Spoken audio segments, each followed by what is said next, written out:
Hi, my name's Katie and I'm an educator at the Hastings Museum. Today we are going to talk about Riker Boxes.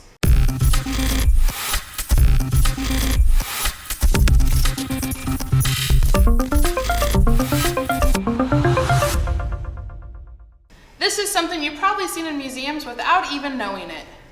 So a Riker box is just a display box that usually will have bugs or insects in them. How they work is you would take the bottom of the box and usually put some kind of cotton padding down, lay your specimen out, and then there's special pins that will actually go through the side of the box to help hold everything in place. When the box is arranged how you like it, you just take your lid and put it right on top. Riker boxes are great if you want to show a collection of a species like this. Here you can tell they're all one kind of butterfly and then a plant that you can usually find them around. Other times, boxes might show you different stages of the specimen. So here you can see it when it's cocoons and then when it grows out. Riker boxes are a great way for scientists to be able to go back and look at species. Sometimes they'll take a species and they'll flip it over so that way you can see the underside of them. This just helps scientists study and learn more about an animal. We're now going to make our own Riker boxes, but don't worry, you do not have to capture any bugs or insects to make them. Ready.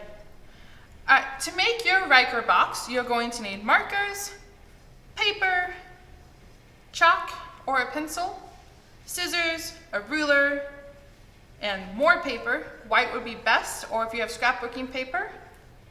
If you have pipe cleaners, that's another way you can dress up your bug or insect, and then some tape.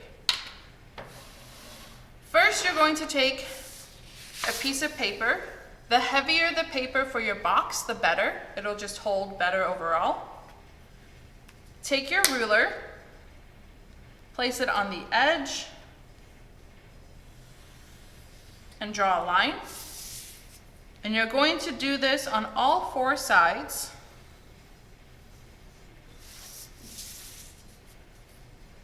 At home, if you use a pencil, it'll be a lot harder to see on your final product. I'm just using chalk so you can see my lines.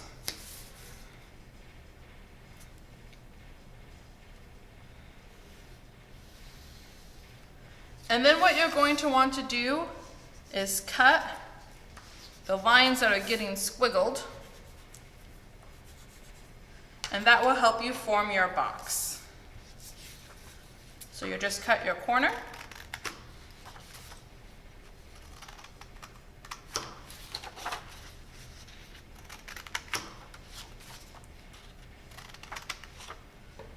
And then you fold each side in. This will just make it, when you tape it, it will stay together a lot easier for you.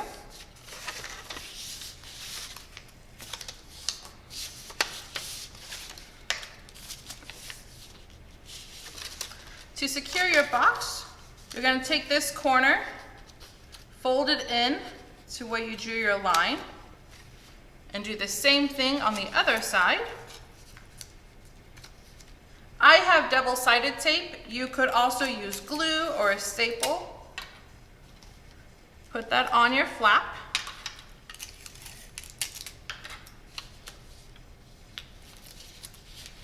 And then you'll close your box up. And then repeat the same steps for the other side.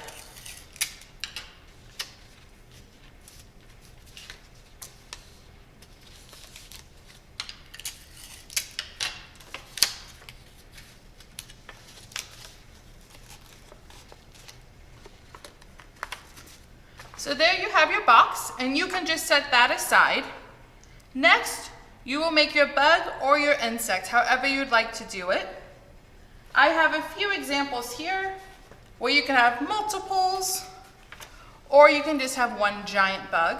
Once your bugs are complete, you're going to flip them upside down. Take a strip of whatever color box you have. Use the same color for your strip of paper. And you're going to fold this in half, and then in half again. So you have 4 areas. Then what you're going to do is take these 2 ends and line them up so you make a triangle. Use a piece of tape or glue to help hold that together.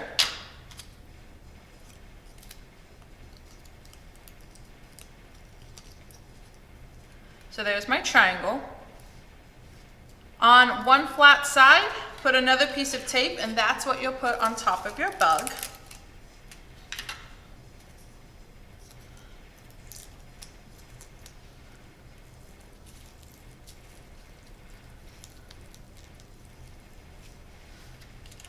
And then put another piece of tape on the other side to help him stick out in your box. And then you can keep going until your box is full. You can even add some flowers like you saw in our first Riker box example. For more activities like this, check out our website at hastingsmuseum.org. Thanks!